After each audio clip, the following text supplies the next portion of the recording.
नमस्कार साथियों, प्रत्येक साल की भांति इस साल भी 1 अप्रैल को होने वाले बदलाव के कारण आम जनता को बहुत सारी परेशानियों का सामना करना पड़ रहा है और करना पड़ सकता है। दोस्तों, ये जो बदलाव हो रहे हैं, इन बदलाव के कारण आम जनता को बहुत बड़ी परेशानियों का सामना करना पड़ेगा। पेट्रोल महंगा होने जा रहा है, डीजल महंगा होने जा रहा है, गैस तो महंगा हो चुका है। यहाँ पर आप सभी को मैं बता दूं, एफएनओ में जो ट्रेडिंग करते हैं उनके लिए तो यहाँ पर भारी परेशानियों का सामना करना पड़ेगा। तो सरकार ने यहाँ पर आम जनता को एक बहुत बड़ी मुसीबत में डाल दिया है इन बदलाव के कारण। तो इन बदलावों को आप सभी को जानना बहुत ही ज़्यादा ज़रूरी है, तो वीडियो को पूरा देखना। देखिए, 1 अप्रैल को सबसे ज़्यादा जो बदलाव हुए हैं वो 8 चीज़ों में सबसे बड़े बदलाव हुए हैं। तो हर एक चीज़ को मैं एक एक करके आप सभी को अच्छे से समझा देता हूँ, ताकि आने वाले हर एक समय में आप पहले से तैयार रहेंगे। देखिए, ये जो बदलाव हुआ है ये सीधा आपके जेब में असर करेगा, यानी कि सैलरी में असर करेगा और आपको यहाँ पर खर्च पर ये सीधा असर देखने को मिलेगा। नया फाइनेंशियल ईयर जो आया है दोस्तों, इसमें नए नियम जो आए हैं ये आप सभी को बहुत बड़ी परेशानियों में डाल सकता है, अगर आप लोग पहले से सचेत नहीं होगे तो यहाँ पर चलिए हर एक चीज़ को हम लोग एक नज़र में देख लेते हैं। बदलाव कहाँ है और कैसे है, एक नज़र में आप सभी को जानना चाहिए। देखिए, आपकी कमाई यानी कि टैक्स और लेबर कार्ड में बदलाव होने जा रहा है। आपके खर्च यानी कि एटीएम में जो आप पैसे निकालते हैं, फास्टैग, एलपीजी और रेलवे के नए नियम के तहत आपको यहाँ पर परेशानियों का सामना करना पड़ सकता है। आपकी निगरानी, पैन कार्ड और शेयर बाजार पर नई पाबंदियां यहाँ पर सरकार ने लगा दिया है। तो चलिए हर एक चीज़ को हम लोग अच्छे से जानते हैं, क्या क्या परेशानियों का सामना करना पड़ सकता है, किन चीज़ों में आपको राहत मिलेगा और किन किन चीज़ों में आपको यहाँ पर सबसे ज़्यादा परेशानियों का सामना करना पड़ सकता है। तो चलिए सबसे पहले यहाँ पर आप सभी को मैं बता दूँ, जिससे कि आप सब देख भी पा रहे हैं कि नया इनकम टैक्स सिस्टम जो है अब फोकस सरल पर टैक्स है। यानी कि सरकार का कहना है कि हम फोकस कर रहे हैं सरल टैक्स पर, यानी कि कोई भी जो टैक्स पेयर हैं वो सरल तरीके से टैक्स यहाँ पर पे कर सकते हैं। यानी कि सरकार ये बना रहा है कि आम जनता लोग जो टैक्स पे करने में उसको दिक्कत होता है उसको हम सरल बना देंगे। ठीक है, तो यहाँ पर देखिए नुकसान आप सभी को क्या होने वाला है। जिनकी सैलरी स्ट्रक्चर में एचआरए और एलोरेंस ज़्यादा है, पुरानी प्लानिंग काम नहीं आएगी। और फ़ायदा क्या है, जो सिंपल टैक्स देना चाहते हैं, जो डिडक्शन के झंझट से बचना चाहते हैं, उसके लिए ये फ़ायदा होने वाला है। इन सभी चीज़ों को मैं एकदम अच्छे से बताऊंगा। अभी आपको कुछ समझ नहीं आ रहा है तो आप लोग वीडियो को पूरा देखना। हर एक चीज़ मैं बता रहा हूँ दोस्तों, हर एक वर्ड, हर एक चीज़ आपको लास्ट तक एकदम क्लियर हो जाएगा। टैक्स बचाने के पुराने तरीके अब आउटडेटेड है। स्टैंडर्ड डिडक्शन जारी है, लेकिन कई छूट कम हो सकती है। अब यहाँ पर चलिए सबसे पहले आप लोग को नया स्लैब के अकॉर्डिंग, यहाँ पर नया लेबर कार्ड के अकॉर्डिंग भविष्य सुरक्षित होगा। यहाँ पर सरकार का कहना है आज की सैलरी कम, यानी कि देखिए सैलरी कम का मतलब क्या है। कहीं पर आपको मिलता होगा 18,000 सैलरी, तो वहाँ पर आपका 3,000 पीएफ कटता होगा। ठीक है, वहाँ पर अब क्या होगा, 3,000 की जगह 4,000 से लेकर 5,000 तक पीएफ कटेगा और आपको कितना मिलेगा, आपको मिलेगा 14,000 या फिर 13,000। ठीक है, यानी कि आपका 18,000 सैलरी रहेगा लेकिन पीएफ आपका अब ज़्यादा कटेगा। सरकार का कहना है कि हम भविष्य को सुरक्षित करने के लिए यहाँ पर ज़्यादा यहाँ पर फोकस कर रहे हैं। यानी कि सैलरी आपका वही है, अभी आपका पीएफ कट रहा था 3,000, तो वहाँ पर कटेगा 4,000 से लेकर 5,000। आपका सैलरी वही है लेकिन बचत यहाँ पर सरकार के द्वारा ज़्यादा किया जाएगा, इस पर ज़्यादा फोकस किया जाएगा। तो सिंपल शब्दों में ये था। ठीक है, यानी कि बेसिक सैलरी कम से कम यानी कि 50% हो सकता है, यानी कि ज़्यादा से ज़्यादा यहाँ पर मैं बोल रहा हूँ। अगर 18,000 है तो 9,000 आपको हैंड में मिलेगा और 9,000 आपको पीएफ कटेगा, ये ज़्यादा से ज़्यादा है। ठीक है, लेकिन यहाँ पर इस प्रकार नहीं होगा। यहाँ पर आपको 13,000 मिलेगा या फिर 14,000 मिलेगा अगर 18,000 सैलरी है तो, और 4 से 5,000 आपका पीएफ कटेगा। इन हैंड आपको सैलरी जो मिलेगा, लॉन्ग टर्म बेनिफिट आपको देखने को मिलेगा। पीएफ और ग्रेचुइटी में ज़्यादा पैसा जमा होगा आपका। शॉर्ट टर्म पिंच हाथ में मिलने वाली सैलरी कम हो जाएगी, लेकिन लॉन्ग टर्म में जो आपको पैसा वेल्थ जो बन रहा है वो ज़्यादा बनेगा, क्योंकि आपका पीएफ ज़्यादा कट रहा है। ठीक है, तो यहाँ पर आपको इस प्रकार से फायदा हो सकता है। अब बात कर लेते हैं एटीएम से कैश फ्री विड्रॉल की नई सीमा। ये जानना आप सभी के लिए बहुत ही ज़्यादा ज़रूरी है, क्योंकि आम जनता से लेकर बड़े बड़े लोग भी एटीएम का यूज करते हैं। देखिए, फ्री विड्रॉल की नई सीमा क्या है, ध्यान दें। यूपीआई के जरिए एटीएम से कैश निकालना भी अब आपकी फ्री लिमिट में गिना जाएगा। ठीक है, बाकी यहाँ पर आप सभी को मैं बता दूँ, वन बैंक 5 यहाँ पर फ्री ट्रांजैक्शन आप कर सकते हो। अदर बैंक सिर्फ आप टू फ्री ट्रांजैक्शन कर सकते हो। आने की यहाँ पर सीधा सीधी कहना है, अगर आप SBI कार्ड होल्डर हैं तो आप SBI बैंक ATM में पैसे निकालते हैं तो यहाँ पर आप 5 बार निकाल सकते हैं, ठीक है। अगर आप अदर बैंक में निकालते हैं, जैसे कि हिटैची बैंक में चल गए हैं, बैंक ऑफ इंडिया में चल गए हैं और आपका कार्ड अदर बैंक का है, तो यहाँ पर आप फ्री 2 बार ही निकाल सकते हैं। अगर ये ज़्यादा हुआ तो आपका यहाँ पर हर एक ट्रांजैक्शन पर पैसे कटेंगे।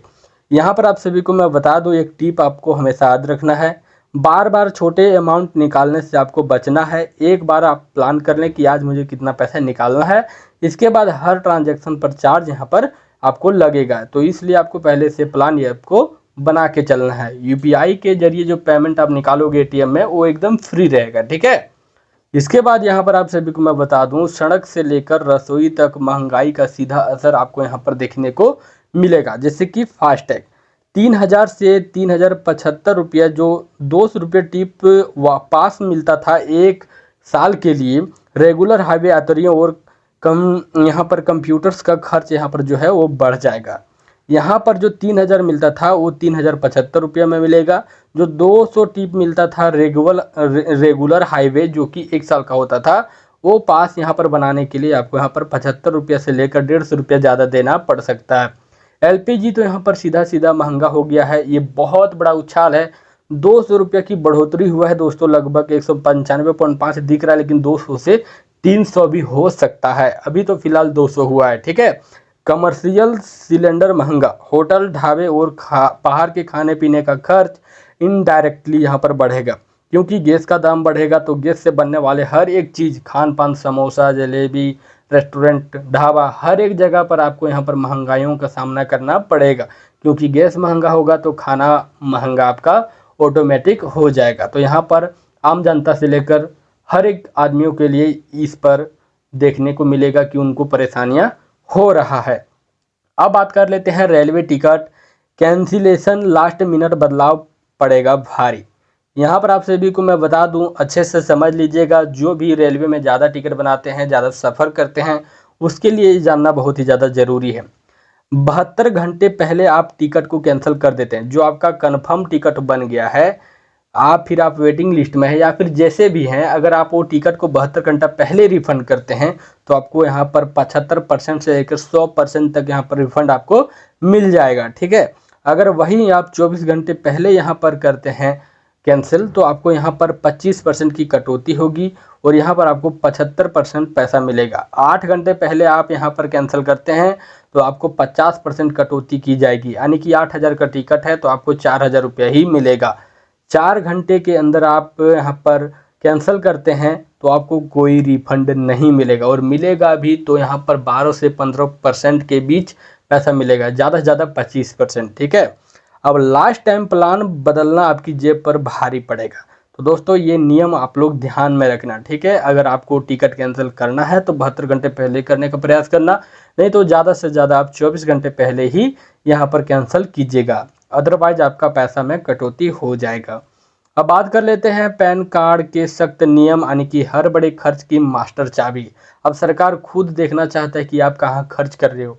एक प्रकार से लगाम है, ठीक है, एक प्रकार से नज़र रख रहा है आप पर सरकार कि आप कहाँ पैसे उड़ा रहे हो, क्या कर रहे हो। आप एक भी रुपया आज के डेट में इधर उधर नहीं कर सकते हो सरकार की नज़र से, क्योंकि बैंक में बड़ा कैश जमा करना हो, प्रॉपर्टी खरीदना हो, महंगी गाड़ी खरीदना हो, होटल रेस्टोरेंट में बड़ा बिल चुकाना हो, यानी कि 1 लाख से 2 लाख का बिल चुकाना हो, उसमें आपको ये पैन कार्ड देना अब अनिवार्य हो गया है। यानी कि सरकार अब अर्थव्यवस्था से हर बड़े कैश मूवमेंट को ट्रैक कर रही है।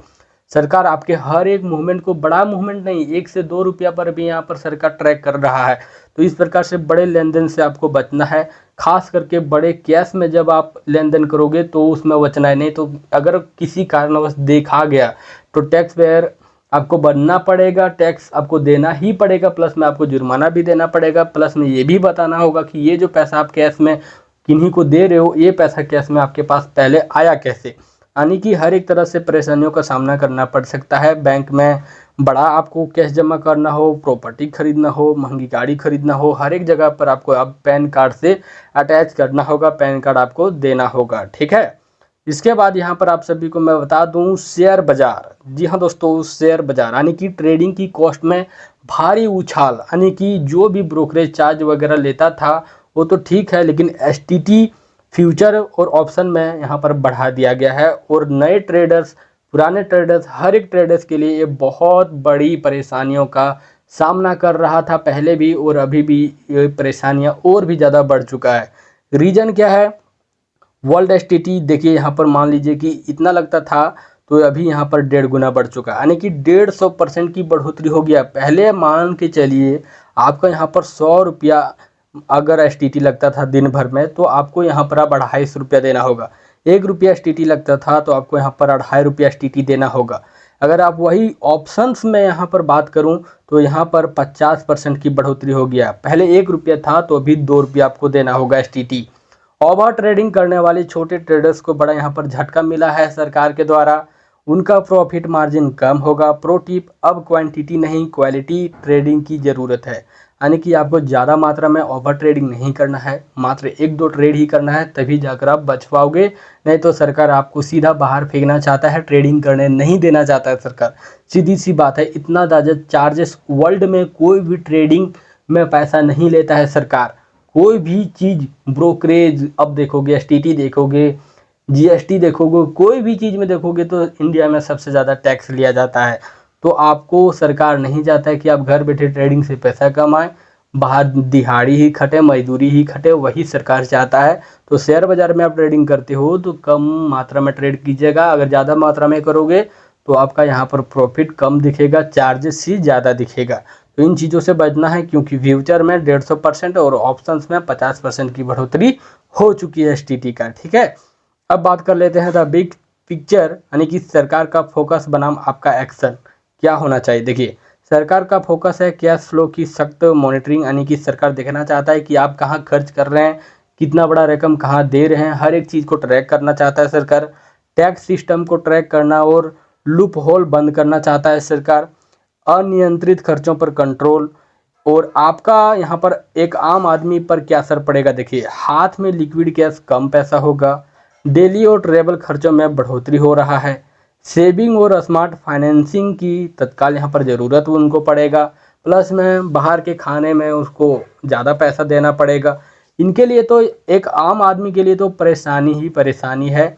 और यह सिर्फ 8 नियम नहीं है, यह एक सिस्टम शिफ्ट है नए फाइनेंशियल ईयर का। दोस्तों, नए फाइनेंशियल ईयर का स्मार्ट प्लान आपका क्या होना चाहिए? देखिए, अपनी टैक्स प्लानिंग तुरंत रिव्यू करें, अपनी सैलरी के अनुसार नई बनाम यहाँ पर जो पुरानी रिजिम आपका है उसको चुनें और अच्छे से एनालाइज करें कि आपको अब कैसे चलना है। एटीएम से कैश निकालने और ट्रेवल बुकिंग के लिए लास्ट मिनट आदतें बदलें। आपको अपने पैन लिंक्ड, यानी कि अपने पैन लिंक्ड ट्रांजैक्शन का हिसाब रखें, कैश में बड़े लेन देन से आपको बचना है। अगर आपने इन नियमों को समझकर अपनी लाइफ स्टाइल नहीं बदली तो पैसा निकलता रहेगा और आपको पता भी नहीं चलेगा।